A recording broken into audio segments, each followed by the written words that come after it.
नमस्कार दोस्तों, technical coaching class के यूट्यूब चैनल पे मैं सुभाष जयपाल आपका एक बार पुनः स्वागत करता हूं। दोस्तों, जो अपने इलेक्ट्रिशियन थ्योरी का जो क्रैश कोर्स स्टार्ट किया था, आज अपने उसकी नेक्स्ट क्लास पढ़ेंगे।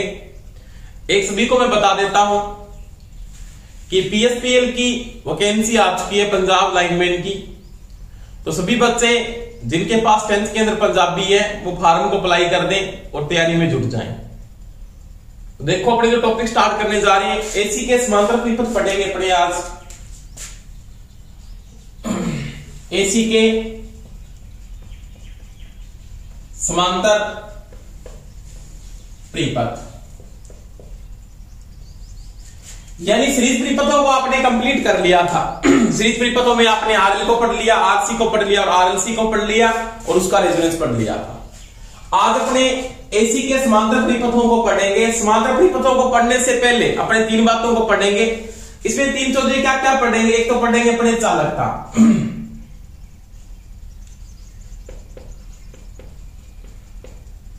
क्या पढ़ेंगे? चालकता, जिसको क्या कहा जाता है? संवाहकता भी कहते हैं। क्या कहते हैं? संवाहकता।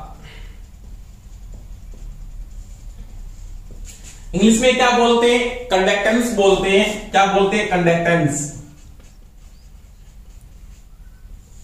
कंडक्टेंस या चालकता या संवाहकता एक ही बात है। लिखने का प्रतीक सभी को पता है क्या होता है? लिखने का प्रतीक होता है जी, और जी इक्वल टू होता है 1/r। आपने पहले पढ़ लिया है ये चालकता को पूरा मैंने कॉन्सेप्ट में आपको समझाया है। वैद्युतिक त्रिपथों में धारा के प्रवाह में जो सुगमता प्रदान करता है, धारा के प्रवाह में जो सुगमता प्रदान करता है, प्रतिरोध का जो विलोमानुपाती होता है, उसको क्या बोलते हैं? चालकता कहते हैं। लिखने का प्रतीक होता है जी, मात्रक होता है साइमन। क्या होता है? साइमन। या होता है महो, या होता दोस्तों 1/ओम। एक ही बात है, क्योंकि 1/ओम है वो चालकता का क्या बिल्कुल है, क्योंकि आर का मात्रक क्या होगा? ओम होगा। यदि 1/ओम किसके बराबर है? साइमन के बराबर है। तो साइमन हो सकता है, महो हो सकता है, 1/ओम भी हो सकता है। ये ऑप्शन में नहीं दिया तो आपको ऑप्शन में से भी लिख के दे सकता है, ओम की पावर -1। एक ही बात है।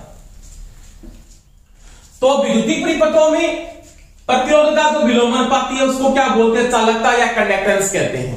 जो धारा के प्रवाह में क्या बोलता है? सुगमता प्रदान करता है। उसी प्रकार से आपके पास चालकता और रेजिस्टेंस का मान एसी और डीसी त्रिपथों में पाया जाता है, समरूप व्यवहार करता है ये। परंतु इसके बाद एक बात और आती है, 2 नंबर में बात अगर पढ़ता हूं तो बोलते हैं संवाहकता। क्या बोलते हैं? संवाहकता, जिसको बोलते हैं सस्पेटेंस। क्या बोलते हैं? सस्पेटेंस। लिखने का प्रतीक होता है बी। किससे लिखा जाता है दोस्तों? बी से लिखा जाता है। आपने पढ़ा था प्रतिघात या प्रतिकार्यता। एसी त्रिपथों में क्या पढ़ा था? प्रतिघात पढ़ा था, या इसको बोलते हैं प्रतिकार्यता। लिखने का प्रतीक क्या होता है? एक्स होता है ओनली फॉर। क्या होता है? एक्स। अगर वो संधायित प्रतिकार्यता तो एक्स ही होता है, अगर वो प्रेरक प्रतिकार्यता तो एक्स एल होता है। तो वो क्या बोलता है? एसी त्रिपथों में आपके पास जो प्रतिघात है, प्रतिघात का मतलब होता है प्रतिकार्यता का जो विलोमानुपाती है, एक्स का विलोमानुपाती क्या कहलाती है? संवाहकता कहलाती है। क्या कहलाती है? संवाहकता कहलाती है। लिखने का प्रतीक क्या होता है? बी, और इसका मात्रक क्या होता है? ओम होता है। ओम का उल्टा क्या होता है? साइमन, या क्या होता है दोस्तों? महो, या 1/ओम होता है। एक ही बात है, ये जिसका ध्यान रखना, आगे काम आएगा पूरा का पूरा कॉन्सेप्ट ये। अब देखो, संवाहकता के बाद में अगर बात करता हूं तो इसके बाद 3 नंबर बात आएगी प्रवेश्यता, एडमिटेंस। एडमिटेंस लिखने का प्रतीक होता है वाई।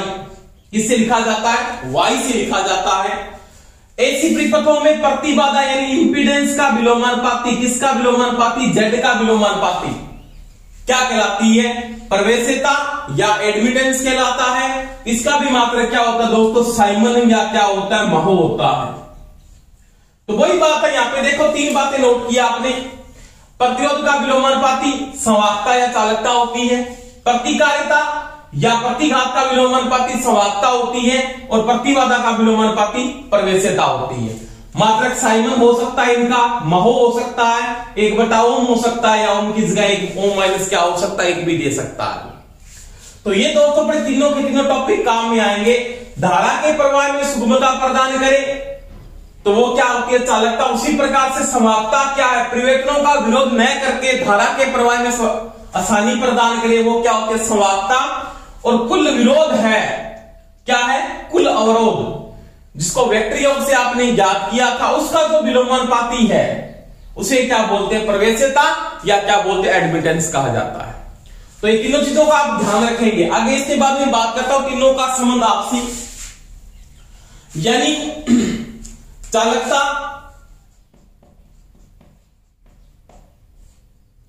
संवाहकता और प्रवेश्यता का संबंध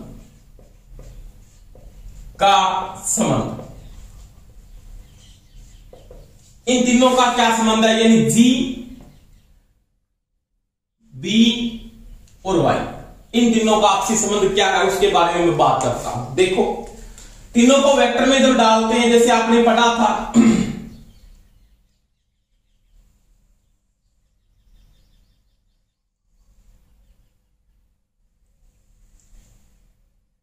ये चीज, यहां पे कुल अवरोध था वो था जेड, जेड का विलोमानुपाती वाई है, इसका मतलब यहां पे लिखा जाएगा वाई, आधार पे क्या आएगा जी, और यहां पे क्या आएगा दोस्तों बी। इन तीनों का ये आपसी संबंध होता है। वेक्टर में चलेंगे, एसी में है तो वेक्टर योग होगा वाई, यानी प्रवेश्यता का वेक्टर बराबर होता है चालकता का वेक्टर प्लस में अग्राह्यता का वेक्टर, यानी वाई स्क्वायर बराबर जी स्क्वायर प्लस में बी स्क्वायर होता है, और वाई बराबर क्या होता है, जी स्क्वायर प्लस में बी स्क्वायर का रूट होता है। एक ही बात है। अब इसको मैं ये भी लिख सकता हूं, अब ये कहां से आया मैं बता दूंगा आपको, कि जब आप इंपीडेंस को वहां पे डालोगे तो आप इस कंडीशन को मेंटेन करेंगे अपने, जब इसको हल करेंगे आगे टॉपिक में, जब आरएल पढ़ेंगे, आरएलसी पढ़ेंगे, तो इसके समझ में आ जाएगा टॉपिक ये। अब देखो, अब समांतर परिपथों में ये नियम लागू होता है आपका। समांतर परिपथों में मैं एक बात करता हूं कि पावर फैक्टर को मेंटेन करें इनके द्वारा, तो cos फाई बराबर यहां पे होता है जी, आधार बटा कर्ण यानी जी बटा में वाई, यानी चालकता और प्रवेश्यता का अनुपात भी क्या कहलाता है, cos फाई कहलाता है। तो ये दोस्तों तीनों का संबंध है। आगे जब सर्किट पढ़ेंगे तीनों के बारे में पूरा का पूरा कॉन्सेप्ट पढ़ेंगे कि ये क्या है और कैसे सर्किट में काम करते हैं। तो ये मैंने एक बार नॉर्मली आपको समझा दिया है, चालकता, संवाहकता और प्रवेश्यता क्या चीज है, तीनों का आपसी संबंध क्या होता है। इसके बाद मैं बात करता हूं समांतर परिपथों की। वो देखो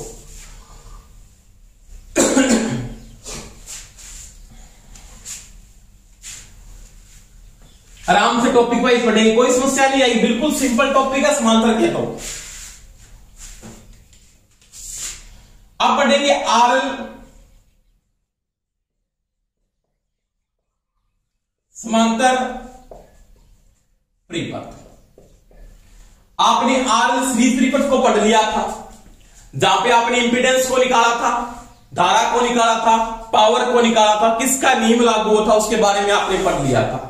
अब मैं किसकी बात करता हूं, पैरेलल सर्किट का। पैरेलल सर्किट के प्रश्न आने शुरू हो गए यार, आप करते नहीं, नॉर्मल बात है ये। तो आपको समांतर परिपथों को पढ़ना पड़ेगा, बिल्कुल सिंपल है, कोई समस्या नहीं होगी। जिस प्रकार से आपने श्रेणी को हल किया उसी प्रकार से पैरेलल सर्किट आपके हल हो जाएंगे। इसमें क्या नियम लागू होता है, देखो सिंपल से पहले बात हुई। आरएल का मतलब क्या है कि जिस परिपथ के अंदर प्रतिरोध यानी डिस्टेंस यानी आर, वह इंडक्टर यानी प्रेरकत्व, दोनों सप्लाई के आर पार यानी किस क्रम में जुड़ जाते हैं, समांतर में जुड़ जाते हैं, तो उसको बोलते हैं आरएल समांतर परिपथ। क्या बोलते हैं दोस्तों, आरएल समांतर परिपथ।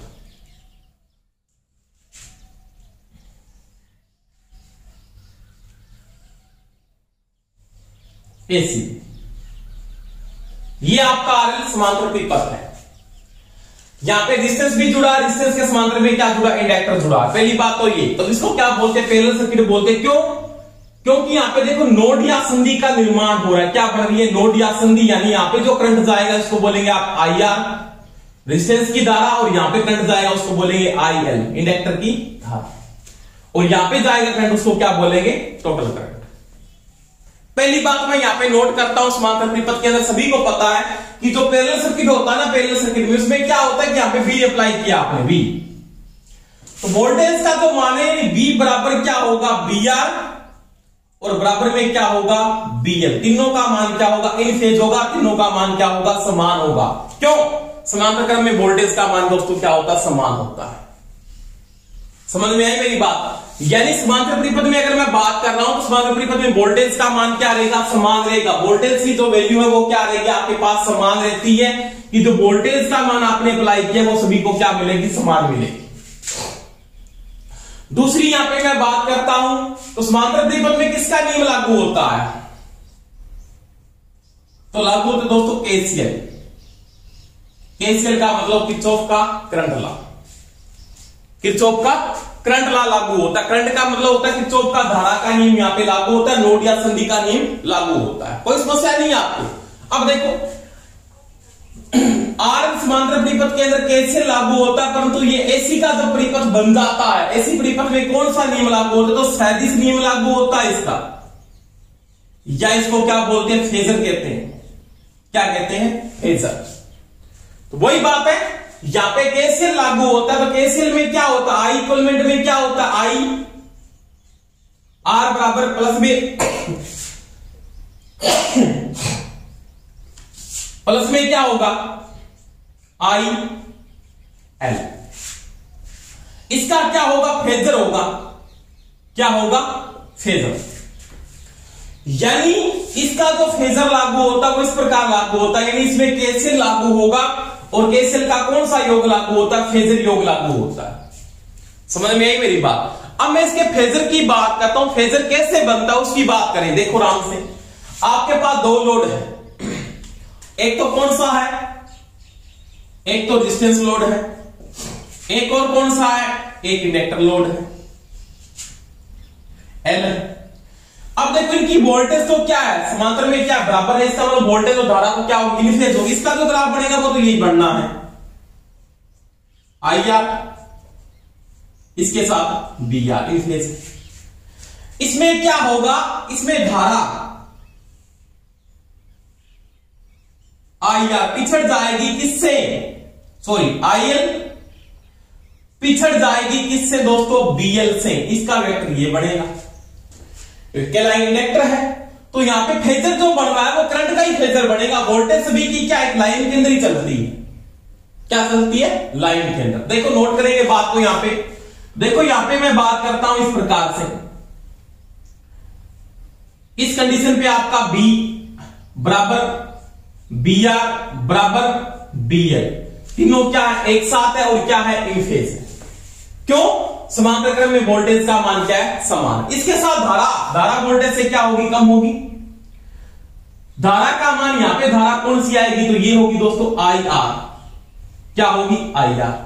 अब आई आर वी के साथ तो क्या है, इन फेज है, क्योंकि रेजिस्टिव लोड के अंदर धारा वोल्टेज क्या चलते हैं, इन फेज चलते हैं, बिल्कुल इन फेज चलते हैं। धारा वोल्टेज क्या चलते हैं, इन फेज चलते हैं ना, चलते हैं बिल्कुल। अब देखो समांतर की वोल्टेज, यहां की वोल्टेज भी इसके बराबर है और यहां की वोल्टेज भी क्या बराबर है। वोल्टेज का मान में कोई एंगल या फेजर नहीं बनता, तो करंट, इसका जो करंट ये आईएल आ रहा है ये पिछड़ जाता है वोल्टेज से कितना, 90 डिग्री। तो ये वेक्टर किसका बन जाएगा आपका, यहां पे आईएल। ये क्या है, आईएल। अब देखो अगर ये आईएल है तो इसके साथ मैं मान को ऐसे नोट करता हूं, ये वाला फेजर ऐसे बना लोगे आप।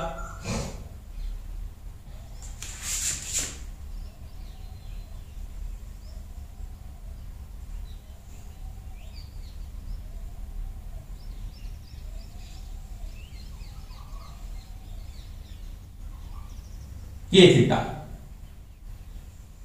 ये थीटा इसका क्या है, पावर फैक्टर है। अब देखो ये आईएल, ये भी क्या है, आईएल है, और ये आपका क्या है, आईएल मुख्य धारा। देखो अब क्या बना है इसका फेजर, देखेंगे आई का वेक्टर बराबर में आई आर का वेक्टर प्लस में आई एल का वेक्टर, यानी कर्ण स्क्वायर बराबर क्या होता है, आधार स्क्वायर प्लस में लंब स्क्वायर, जिसको मैं ये लिख सकता हूं। इसमें मैं दोबारा से बात को नोट कर रहा हूं, दोबारा देखो यहां पे आरएल सर्किट के अंदर क्या है, आई आर वी के साथ क्या है, इन फेज है, वी के साथ आई एल कितने डिग्री का फेज डिफरेंस रखता है, 90 डिग्री का। दोनों सर्किट मिलने के बाद ये थीटा एंगल है, ये आपकी मुख्य धारा है, और मुख्य धारा मुख्य वोल्टेज के बीच का जो थीटा एंगल होता है वो आपका क्या है, पावर फैक्टर है। क्या है, पावर फैक्टर है। तो ये आपका किसका वेक्टर है, तो ये आपका आरएल पैरेलल सर्किट का वेक्टर है।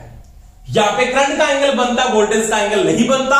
सीरीज में किसका एंगल बनता है, वोल्टेज का बनता है, करंट का नहीं बनता। श्रेणी में धारा का मान इन फेज यानी समान रहती है। अब देखो इसकी मैं आगे बात करता हूं। यहां पे अगर बात को नोट करें तो आपके पास क्या होगा, कर्ण स्क्वायर यानी आई का स्क्वायर बराबर में आधार स्क्वायर प्लस में क्या होगा, लंब स्क्वायर। तो ये इसके आई के क्या होगा, बराबर होगा। आई इजकल टू आई का मतलब टोटल धारा जो होगी वो किसके बराबर होगी, इसका क्या कर दो, रूट कर दो, आई आर की स्क्वायर प्लस में आई एल की स्क्वायर का रूट, एक ही बात है। अब देखो, अब अपने को अगर ये ऑप्शन में नहीं दिया तो आई बराबर ये भी लिख सकते हो, आई आर स्क्वायर प्लस में आई एल की स्क्वायर, इसकी पावर 1/2, इसका मतलब इसका भी क्या है, रूट है। तो इसकी दोस्तों धारा की गणना का वेक्टर आप इस प्रकार से हल कर लेते, ये करंट का वेक्टर है। अब देखो समझ में आ गई मेरी बात। अब देखो, अब यहां पे ये कंडीशन बनने के बाद इसकी एक कंडीशन और आपकी धारा गणना होगी। वोल्टेज के बाद में अगर बात करूं इसका इंपीडेंस कैसे निकलेगा, यानी प्रतिबाधा किसके बराबर है, उसकी बात करेंगे। आराम से समझते जाए टॉपिक को, कोई समस्या नहीं आएगी आपकी बिल्कुल भी। देखो आराम से, ये वेक्टर आपका ये वेक्टर है, मैं यहां पे बना रहा हूं।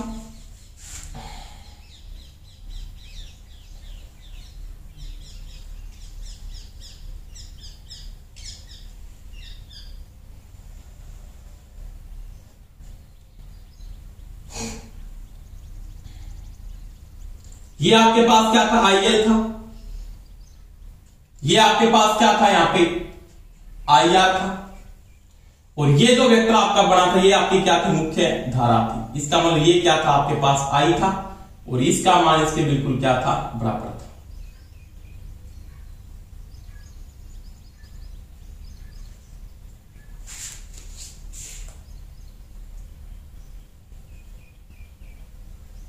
ये देखो थोड़ा सा,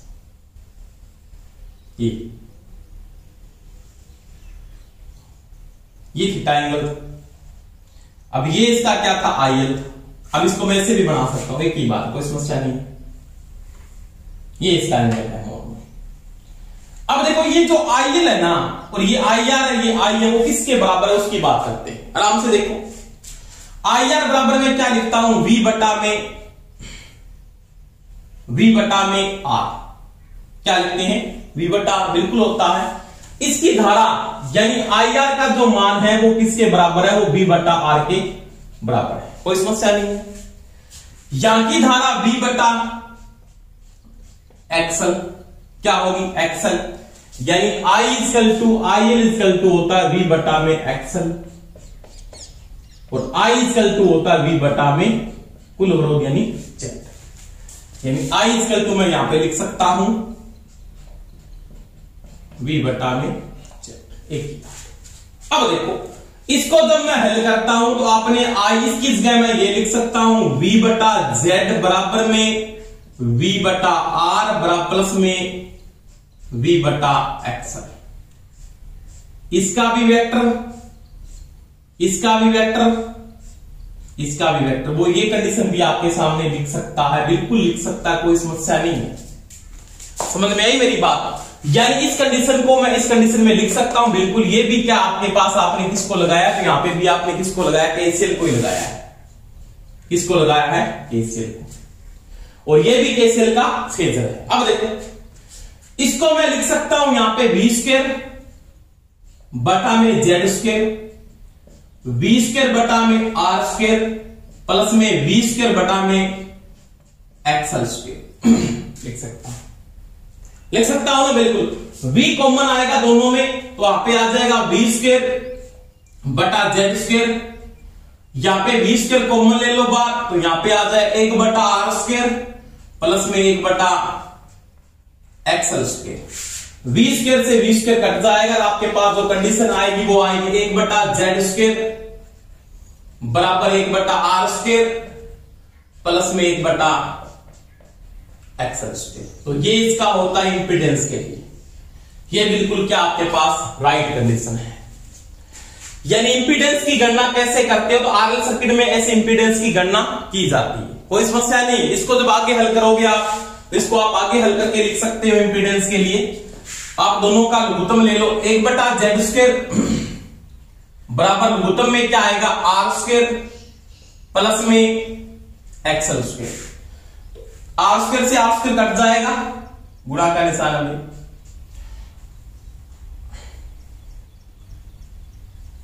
ऐसे लिख लेना r² इंटू में xl²।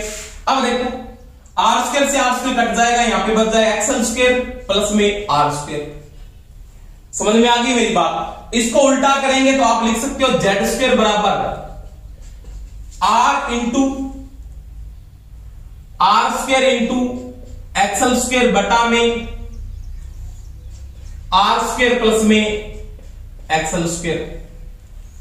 ये कंडीशन लिख सकते हो, इसको आगे पीछे लिखने से कोई फर्क नहीं पड़ेगा। अब मेरे पास z बराबर क्या आएगा, इंपीडेंस बराबर, यानी z बराबर मैं क्या लिख सकता हूं, तो z बराबर मैं ये कंडीशन भी यहां पे लिख सकता हूं, इंपीडेंस यानी z बराबर क्या हो जाएगा r² इंटू xl² का रूट बटा में r² प्लस में xl²। r² का रूट क्या होता है r, इंटू में क्या होता है xl, जिसका रूट नहीं निकल रहा उसको क्या लिख दें r² प्लस में xl²। तो ये इसके किसके बराबर है, z बराबर होता है। यानी इंपीडेंस किसके बराबर है, r इंटू एक्सएल बटा r² प्लस में xl² के बराबर होता है। तो कोई समस्या नहीं, आप इसको ये भी लिख सकते हैं। समझ में आई मेरी बात। तो ये कंडीशन वो लिख सकता है, बिल्कुल ये राइट कंडीशन है, इसमें भी कोई समस्या नहीं है। ये आपकी बिल्कुल क्या है, राइट कंडीशन है। अब ये इसके इंपीडेंस के बराबर, मैं दोबारा रिपीट कर रहा हूं, I बराबर V बटा Z होता है, बिल्कुल IL बराबर V बटा XL होता है, IR बराबर V बटा R होता है। अगर आप KCL को लगाते हो, यहाँ पे KCL को हल किया आपने, इसकी जगह मैं ये लिख सकता हूं, इसकी जगह मैं ये लिख सकता हूं और इसकी जगह मैं ये लिख सकता हूं। इसको हल करने के बाद ये कंडीशन आती है, इसको हल करने के बाद ये कंडीशन, यहाँ पे हल करने के बाद ये कंडीशन, अंतिम कंडीशन में Z बराबर क्या होता है, वो होता R इंटू एक्सएल बटा में r² प्लस xl² का रूट होता है। समझ में आई मेरी बात। तो ये पैरेलल सर्किट का इंपीडेंस है, किसका है, पैरेलल का इंपीडेंस है। अब देखो अगर ऑप्शन में मेरे को ये यहां पे नहीं दिया हुआ कि Z बराबर आपको ये नहीं दिया हुआ यहां पे, तो क्या लिख सकते हो आप, देखो यहां पे कंडीशन और भी आ सकती है। आपने पढ़ा है एक्सएल बराबर 2πfl होता है और 2πfl होता है वो ओमेगा एल के बराबर होता है, तो एक्सएल बराबर क्या होता है, ओमेगा एल भी होता है। होता कि नहीं होता, बिल्कुल होता है। तो जहां पे एक्सएल आ रहा है वहां पे ओमेगा एल भी लिखते हैं। Z बराबर मैं ये भी लिख सकता हूं r इंटू ओमेगा एल बटा में r² प्लस में ओमेगा l² का रूट, ओमेगा l², ऐसे ब्लैक करना, इसका भी क्या होगा, रूट हो जाए। एक ही बात है, कोई फर्क नहीं पड़ेगा। तो ये भी लिख सकता है ऑप्शन में, Z बराबर वो दे सकता है, ये ऑप्शन दे सकता आपको, ये कंडीशन दे सकता आपको और ये कंडीशन भी आपको दे सकता है। कहता कौन सा संबंध सही है, तो ये तीनों संबंध भी आपके बिल्कुल क्या दोस्तों राइट है। समझ में आई होगी मेरी बात। तो ये आरएल सर्किट का इंपीडेंस ऐसे निकाला जाता है। इंपीडेंस की गणना आप इस प्रकार से कर सकते हो, कोई समस्या नहीं आएगी आपकी। ये धारा का वेक्टर है, ये वोल्टेज का मैंने वेक्टर के द्वारा इसको हल करके बताया, इसका इंपीडेंस मैंने बता दी। इंपीडेंस आप इस तरीके से निकाल सकते हो, कोई समस्या नहीं आएगी आपके। तो ये इसकी इंपीडेंस की गणना होती है। तो ये पैरेलल सर्किट में आप इंपीडेंस या धारा की गणना इस प्रकार से की जाती है। अब देखो इंपीडेंस का मान यहाँ पे बढ़ने का नहीं, इंपीडेंस का मान क्या होगा, कम से कम मान के भी क्या आता है, कम आता है। पैरेलल सर्किट में मैंने बोला प्रतिबाधा हमेशा ही क्या होती है, कम होती है। इस प्रकार से रेजिस्टेंस कम होता है, परंतु यहां से वेक्टर किया जाता है, यहाँ पे बीजगणित के योग नहीं होता। ये चीज का ध्यान रख लेना। अगर कोई आपको ये पूछ लेता है यहां पे 3 एम्पीयर की धारा, यहां पे 4 एम्पीयर, यहां पे धारा का मान होगा 7 एम्पीयर, नहीं होगा। कितना होगा, 3 का स्क्वायर 9, 4 का स्क्वायर 16, 16 9 25, 25 का रूट कितना होता है 5, तो यहां पे धारा का मान कितना होगा 5 एम्पियर होगा। ये चीज का ध्यान रखना, क्योंकि सैदिश योग होता है, वेक्टर योग होता है, इसको कहते हैं अपने यहाँ पे बीजगणितीय योग नहीं होता, क्योंकि ऐसी परिपथों मैंने बताया था, चाहे आप केबीएल को लगाओ चाहे केसीएल का लगाओ, फेजर योग लागू होता है। क्या लागू होता है दोस्तों? फेजर। जब परिपथ आपके पास क्या हो, अलग अलग प्रकार के। समझ में आ गई मेरी बात? तो ये आपने क्या निकाला, इसका इंपीडेंस निकाला। अब इंपीडेंस के बाद में अगर बात करूं प्रतिबाधा के बाद, किसकी बात करेंगे? पावर फैक्टर की। आराम से नोट कर लेना, कोई समस्या नहीं आप।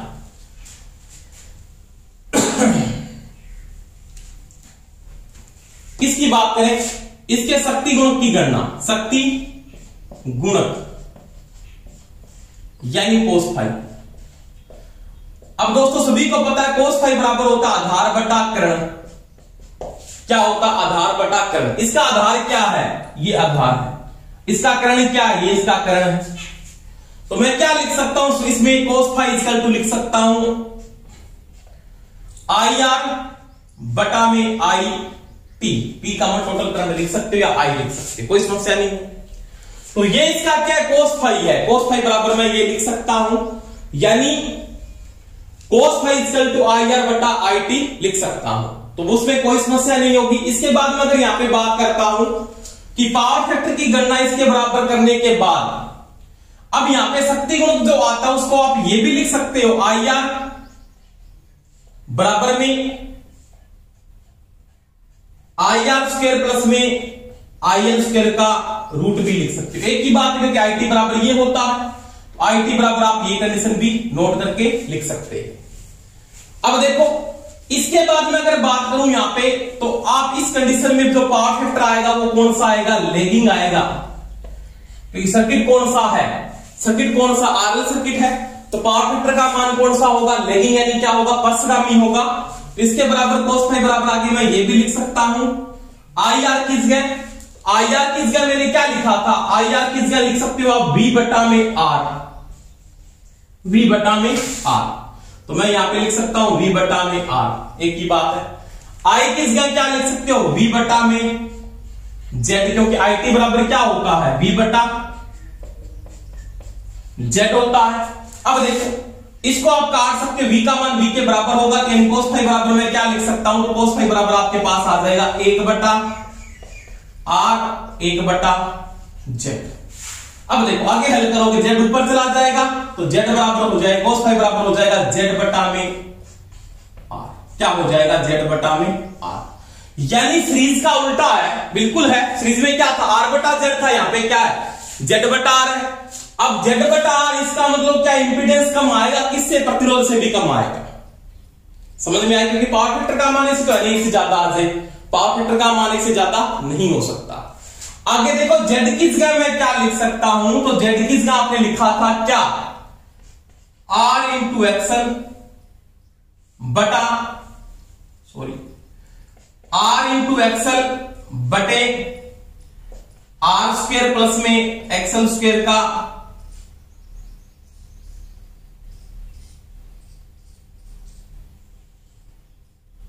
Are square into X L square का क्या था? रूट था। यही था ना जेड की जगह। देखो जेड बराबर ये था, जेड की जगह मैंने ये लिख दिया, बटा में क्या लगा दिया? मैंने आर लगा दिया। क्या लगा दिया? आर। अब देखो इसको आगे जब हल करोगे कोस फाई बराबर, तो आप ये भी लिख सकते हो क्या? आपके पास ऊपर चला जाएगा आर इंटू एक्सल बटा में आर स्क्वायर प्लस में एक्सल स्क्वायर का रूट इंटू में क्या है? आर है, तो आर से आर कट जाएगा, तो कोस फाई बराबर एक्सल बटा आर स्क्वायर प्लस में एक्सल स्क्वायर का क्या हो सकता है? रूट हो सकता है। यानी कोस फाई बराबर ये कंडीशन भी आपकी बिल्कुल क्या है? राइट है। तो ये भी लिख सकते हो, आर से आपने आर को कैंसिल कर दिया, तो एक्सल बटा में क्या होगा? आर स्क्वायर प्लस में एक्सल स्क्वायर का रूट होता है। तो ये कंडीशन हो सकती है, ये भी सही है, ये भी सही है, ये भी सही है और ये भी सही है। तो आप रट्टा नहीं मार सकते, कहां से नोट करना है वो बातें आप यहां से नोट कर सकते हैं। यानी इसका जो पावर फैक्टर होता है वो किसके बराबर है? आई आर बटा आई टी के बराबर है। 1 बटा आर 1 बटा जेड के बराबर है। एक बार इसको ऐसे पूछ लिया था, समांतर परिपथ में कौन सा संबंध सही है, इसने क्या किया था, इसको गुणा कर दिया था, cos फाई इंटू आर बराबर क्या लिखा, जेड। एक ही बात है, ये भी कंडीशन बिल्कुल क्या है, राइट है। तो ये दोस्तों मैंने किसकी बात की, पावर फैक्टर की बात की, यानी किसकी बात की, शक्ति गुणक की बात की। इस प्रकार से आप शक्ति गुणक को हल करके लिख सकते हो, यानी पावर फैक्टर की कंडीशन आपके पास ये भी सही है, ये भी सही है और ये भी सही है। इसके साथ आप इस कंडीशन को भी नोट करके लिख सकते हैं। अब देखो इसको मैं ये भी लिख सकता हूं, अगर मान ले तो ये भी लिख सकता ओमेगा एल बटा में आर स्क्वायर प्लस में ओमेगा एल की स्क्वायर का क्या कर देंगे, रूट। तो ये कंडीशन भी बिल्कुल क्या है, राइट है। अब रट्टा नहीं मारना, बातों को समझना है, कहां से कौन सी कंडीशन बढ़ रही है। तो ये कंडीशन भी सही है, ये भी सही है, अब ये भी सही है, ये भी सही है, ये भी सही है और ये भी सही है। रट्टा नहीं मारोगे आप, एक टॉपिक वाइज इस चीज को समझोगे, कहां से मान मेरे पास आ रहा है, मैंने पूरा का पूरा कॉन्सेप्ट में आपको समझा दिया। तो देखो ये कंडीशन मैंने नोट किए थे, पावर फैक्टर के बराबर आप लिख सकते हैं। जैसे मेरे पास कोई भी कंडीशन मेरे को देता है, आपको पहली बात तो ये कि आपको कॉन्सेप्ट को आराम से समझना है। मैंने टॉपिक वाइज में आपको टॉपिक करवा रहा हूं, आप पूरे के पूरे टॉपिक वाइज आप नोट्स बना लेना और आराम से बातों को समझना। फिर आप कोई भी क्वेश्चन को लेकर देखना, कोई समस्या नहीं, मेरी गारंटी है आपसे। पर दोस्तों रेगुलर क्लास अटेंड करो सभी, और सभी को टॉपिक वाइज, जैसे मैं मेहनत कर रहा हूं ना, तो आप भी मेहनत करो इसके अंदर। कम से कम 4-5 घंटे का टाइम निकाल के पढ़ना सीख लो, सिटिंग पावर बनाओ, पढ़ो, टॉपिक वाइज पूरा करो। वैकेंसी कब आएगी वो बातें बाद की, आप पहले तैयार हो जाओ। जब वैकेंसी आएगी तो आप परफेक्ट पूरे तैयार होने चाहिए। तो देखो आप रट्टे मारने में तो कंडीशन को नोट करें, तो कैसे कैसे नोट करोगे। देखो इसको आप ना रट्टा मार दिया, मान लिया ऑप्शन में वो ये देता है, ये नहीं देता है, आपको ऑप्शन में मान लिया ये दे देता है, आपको ऑप्शन में वो ये भी दे सकता है, लिख के मान लिया। इसको वो ये भी लिख सकता है, आप किसका रट्टा मारोगे, आपको वो ये भी दे सकता है, आपको कंडीशन में वो ये लिख के दे सकता है, आपको वो ये दे सकता है, आपको इस कंडीशन में लग के वो ये लिख सकता है, आपको वो ये लिख के भी दे सकता है। अब कितने सूत्र बन गए, ओनली फॉर पावर फैक्टर कितने सूत्र बन गए, 1 2 3 4 5 6 7 8 9, कितने रट्टे मारो, 10 बन के मान लिया। तो ये पूरा कॉन्सेप्ट समझना, आपको कैसे बढ़ रहे हैं वो आपको पूरी बातें समझ रही है।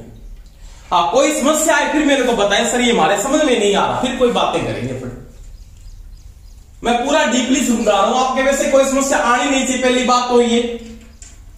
अब बोला सर पावर फैक्टर लेगिंग क्यों है, धारा पिछड़ रही है, देखो यहां पे मुख्य धारा पिछड़ रही है, इससे मुख्य रेजिस्टेंस के करंट से, और मुख्य वोल्टेज के साथ देखो यहां पे ये है, मुख्य वोल्टेज से मुख्य धारा पिछड़ रही है, तो पावर फैक्टर कौन सा आने वाला, पश्चगामी आएगा, बिल्कुल पश्चगामी आएगा। क्या आएगा, पश्चगामी। तो ये कंडीशन मैंने किसकी बात की दोस्तों, पावर फैक्टर की बात। अब देखो अगर मैं पावर फैक्टर में चेंजिंग करता हूं, जैसे फ्रीक्वेंसी को आपने चेंज कर दिया, क्या किया चेंज, फ्रीक्वेंसी को, आराम से देखना कोई समस्या नहीं है। यहां पे पावर फैक्टर आपका पश्चगामी या लेगिंग रहेगा, क्या रहेगा, लेगिंग रहेगा। इंडक्टिव परिपथ बनता है क्योंकि यहां पे आरएल सर्किट है, तो इंडक्टिव परिपथ की बात, ये क्या करता है, काम करता है। अब देखो आराम से समझना, कोई समस्या नहीं है। दो बातें लिखता हूं, I इक्वल टू आपके पास है, IL इक्वल टू आपके पास है V बटा एक्सएल है, क्या है, V बटा एक्सएल। इसको मैं ये भी लिख सकता हूं ना, देखो आराम से, V बटा 2 पाई FL लिख सकता हूं, कोई समस्या नहीं है। अब आपने फ्रीक्वेंसी को बढ़ा दिया पहले से, आरएल समांतर परिपथ की फ्रीक्वेंसी को बढ़ा देता, आरएल समांतर परिपथ की बात कर रहा हूं दोस्तों, ये चीज का ध्यान रख लेना। आपने फ्रीक्वेंसी को बढ़ा दिया, जी बढ़ा दिया, आपने जैसे फ्रीक्वेंसी को इंक्रीज किया, फ्रीक्वेंसी बढ़ने से आईएल का मान क्या होगा, कम होगा, होगा कि नहीं होगा। माना पहले आईएल का ग्राफ यहां तक आ रहा था, इसकी लाइन यहां तक आ रही थी, आपने फ्रीक्वेंसी को बढ़ाया, आईएल का मान कम हुआ, इसका मतलब ये ग्राफ क्या होगा, गिरेगा ऐसे, ये आ गया। तो देखो दोस्तों थीटा एंगल क्या हो रहा है, कम हो रहा है, थीटा एंगल क्या हुआ, कम हुआ ना। तो पहली बात तो फ्रीक्वेंसी, जब आपकी फ्रीक्वेंसी बढ़ती है, तो फ्रीक्वेंसी जैसी आपकी बढ़ती है, तो देखो यहां पे जो आईएल का मान है, इसके मान में क्या आएगी, कमी आएगी, क्या आएगी, कमी आएगी। आपका ये थीटा एंगल क्या हो रहा है, गिर रहा है, ये थीटा एंगल कम हो गया, इसका मतलब कला कोण में कमी आई, कला कोण, यानी थीटा क्या हो गया, कम हो जाता है। और जब कला कोण में कमी आती है तो पावर फैक्टर के मान में क्या होती है, बढ़ोतरी, यानी cos फाई क्या हो जाता है दोस्तों, बढ़ जाता है, cos फाई बढ़ता है। समझ में आ रही है मेरी बात? तो cos फाई के मान में क्या हो रही है, वृद्धि हो रही है। और आप अगर यहां पे एक्सेल की बात करते हो तो एक्सेल तो क्या होता है, बढ़ता है, एक्सेल तो बढ़ता है, परंतु आई क्या हो रहा है, गिर रहा है। देखो अब यहां पे दो बातें नोट करेंगे आराम से आप। एक्सेल के मान में आप लिख सकते हो साथ में कि फ्रीक्वेंसी जैसी आपकी क्या हो रही है, बढ़ रही है। फ्रीक्वेंसी का मान जैसे ही बढ़ रहा है तो एक्सेल का मान क्या हो रहा है, बढ़ रहा है। एक्सेल का मान तो नॉर्मली बढ़ेगा, एक्सेल का मान बढ़ा तो आईएल का मान क्या हुआ, कम हुआ। आईएल का मान मैंने कहा कम हो गया। तो ये लाइन थी ना, ये वेक्टर वाली ये लाइन, इस लाइन में क्या ये कमी आई, ये कम छोटी होगी। इसका मतलब आई के मान में क्या ये कमी आ रही है। ये आई क्या हो रहा है, कम हो रहा है। इसका मतलब जेड क्या हो रहा है, बढ़ रहा है दोस्तों। क्या हो रहा है, जेड बढ़ रहा है। ये आई जब कम हो रहा है तो जेड क्या हो रहा है, बढ़ रहा है। तो जेड के मान में क्या होगी, उस समय बढ़ोतरी हो जाएगी। ये चीज भी नोट कर लेना साथ में, जेड आपका बढ़ेगा, सॉरी हाँ, जेड आपका क्या होगा, बढ़ेगा। दोबारा रिपीट कर रहा हूं, फ्रीक्वेंसी बढ़ी, जैसे आपकी फ्रीक्वेंसी बढ़ती है तो 2 pi sorry IL equal to B बटा एक्सएल यानी 2 पाई FL। फ्रीक्वेंसी बढ़ने से IL का मान कम हुआ, IL का मान यहां पे कम हुआ। IL का मान कम होने पे कला कोण में क्या आ रही है, कमी आ रही है। जब कला कोण कम होता है, कला कोण का पावर फैक्टर क्या चलता है, उल्टा चलता है। cos फाई के मान में क्या होती है, बढ़ोतरी। फ्रीक्वेंसी बढ़ने से एक्सेल का मान बढ़ेगा। अब देखो ये लाइन भी क्या हो रही है, छोटी हो गई कि नहीं होगी, हो गई। और जब आई आपका कम हो गया, जेड आपका क्या है, बड़ा है, जेड में क्या हुई है, बढ़ोतरी हो। उसके बाद देखो फ्रीक्वेंसी आपने क्या कर दी, कम, आरएल समांतर की फ्रीक्वेंसी कम की ना, फ्रीक्वेंसी मेरी कम हुई तो आईएल बढ़ गया। मान लिया पहले आईएल यहां पे था तो आईएल बढ़ गया, इसका मतलब आईएल और ज्यादा बढ़ गया, यहां तक आ गया। अब देखो आईएल जैसे ही बढ़ा, फ्रीक्वेंसी आपने क्या की, कम की। फ्रीक्वेंसी कम करने से आईएल बढ़ेगा क्योंकि फ्रीक्वेंसी आईएल के क्या है, विलोमानुपाती है। तो एक्सेल कम होगा, एक्सेल जब कम होगा तो आईएल क्या होगा, बढ़ेगा। आईएल बढ़ के यहां पे आ गया, आईएल बढ़ के जब यहां पे आ गया तो कला कोण में क्या होगी, वृद्धि। कला कोण यानी थीटा एंगल, ये क्या हो गया, बढ़ गया। और थीटा एंगल जब बढ़ता है तो cos फाई के मान में दोस्तों क्या आती है, कमी। cos फाई के मान में कमी आती है और एक्सेल के मान में भी क्या आती है, एक्सेल क्या होता है, फ्रीक्वेंसी के समानुपाती है। एक्सेल बराबर 2 पाई FL होता है, बिल्कुल होता है। फ्रीक्वेंसी कम होगी तो एक्सेल भी क्या होगा, कम होगा। और जेड जब ये लाइन बढ़ रही है, इसका मतलब आई बढ़ रहा है, आई आपका बढ़ रहा है। और आई जब ये बढ़ रहा है तो जेड क्या हो रहा है, कम। इसका मतलब जेड भी क्या हो जाता है, कम हो जाता है। तो ये संबंध है आरएल का। ये दोनों चीजें नोट कर लेना, 1 नंबर और 2 नंबर चीज। ये क्वेश्चन को पूछ सकता है। समझ में आई मेरी बात? इसके बाद देखो आरएल सर्किट के अंदर मैं बात करता हूं। इसके बाद वो अगर यहां पे ये बोल देता है कि आरएल समांतर परिपथ को, इसको तो हटा दे, सप्लाई को किसके साथ जोड़ दे, डीसी के साथ। आपने डीसी के साथ जोड़ दिया, यानी आरएल समांतर परिपथ को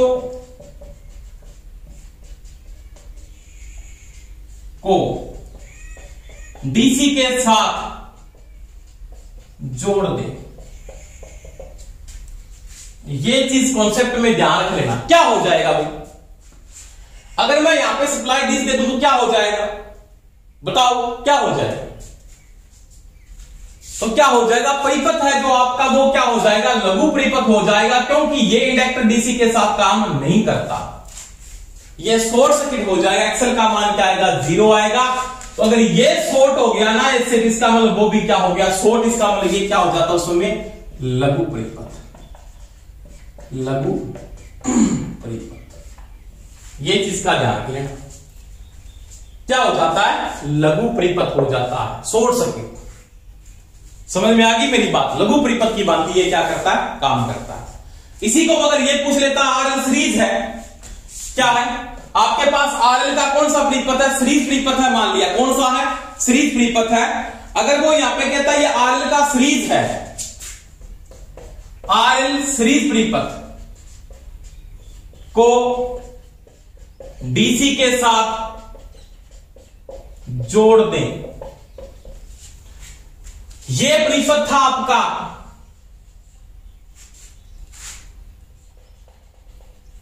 R था, L था, इसको आपने सप्लाई दी दोस्तों DC। तो क्या होगा, इंडक्टर तो शॉर्ट हो गया ना, हो गया, पर तो ये R काम करेगा, ये शॉर्ट हुआ तो काम कर रहा है ना। तो ये क्या होता है, शुद्ध प्रतिरोधी हो जाता है, शुद्ध प्रतिरोधी परिपथ, यानी प्योर रेजिस्टिव परिपथ की भांति ये दोस्तों क्या करता है, काम करता है। तो ये चीज का भी ध्यान रख लेना आप थोड़ा सा। RL पैरेलल सर्किट को DC के साथ जोड़ने पे लघु परिपथ हो जाता है, और RL सीरीज परिपथ क्या बन जाता है, प्योर रेजिस्टिव परिपथ की भांति काम करता है। समझ में आई मेरी बात? तो ये था आपका RL परिपथ। इसके बाद मैं बात करता हूं इसकी शक्ति गणना, पावर। तो P इक्वल टू में तो कोई समस्या नहीं, वही होता P बराबर क्या है आपके पास VI cos phi, VI cos phi होता है। तो P इक्वल टू मैं ये लिख सकता हूं, VI क्या होता है, cos phi होता है, कोई समस्या नहीं। अब देखो इसका कोई भी एक क्वेश्चन करके देखते हैं, उसमें कोई समस्या आई तो मेरे को बता देना। कोई समस्या वैसे तो आएगी नहीं, तो कोई समस्या आई तो मेरे को बता देना। जैसे ये सर्किट है आपके पास,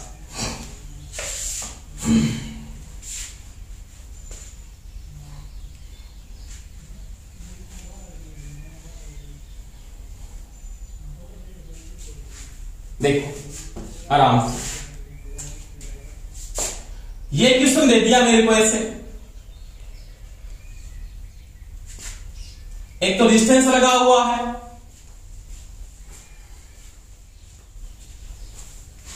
और यहां पे इंडक्टर लगा हुआ है, ये R है और ये L है। R का मान लिया आपको दे दिया इसने कि 30 ओम दिया है, XL का मान भी इसने दे दिया मेरे को 40 ओम दिया मान लिया।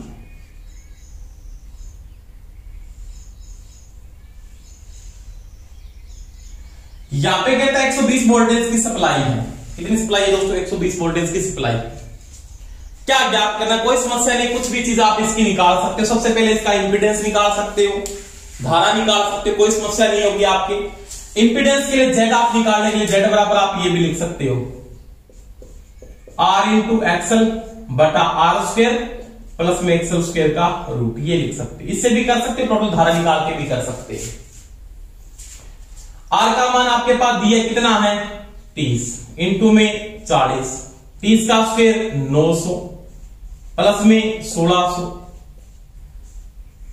तो ऊपर आ गया 1200 बटा 2500 का रूट 50, 50 से होता है ना 2500 का 50, ये कट जाएगा 5 दूने 10, 5 दूने 10 और 5 का 20।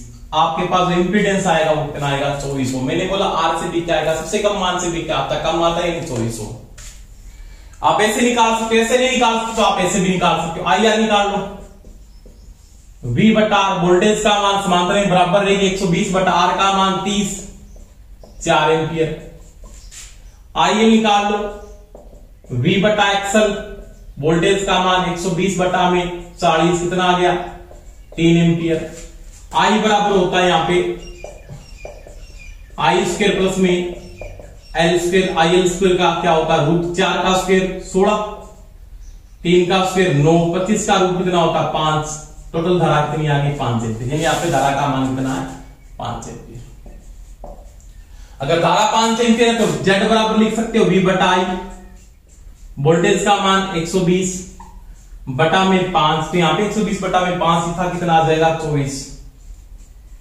एक ही बात है, ऐसे निकाल सकते हैं।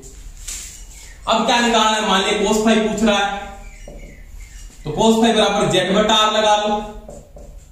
Z बटा R ये होता है ना, Z का मान क्या है 24, R का मान कितना है 30, तो 6 चौका 24, 5 का 30, 8 पंजा 40, 0.8 लेकिन चाहे तो आप ऐसे निकाल लो। ऐसे नहीं निकाले तो cos फाई बराबर आप ये भी लगा सकते थे ना, IR बटा में IT। IR कितना था आपके पास, आपने निकाला था 4 एम्पियर, IT का निकाला आपने 5 एम्पियर। 8 पंजा 40, ये भी एक ही बात है, ऐसे भी निकाल सकते, कोई समस्या नहीं। फिर आप पावर निकाल सकते हो, P बराबर क्या होता है VI cos फाई।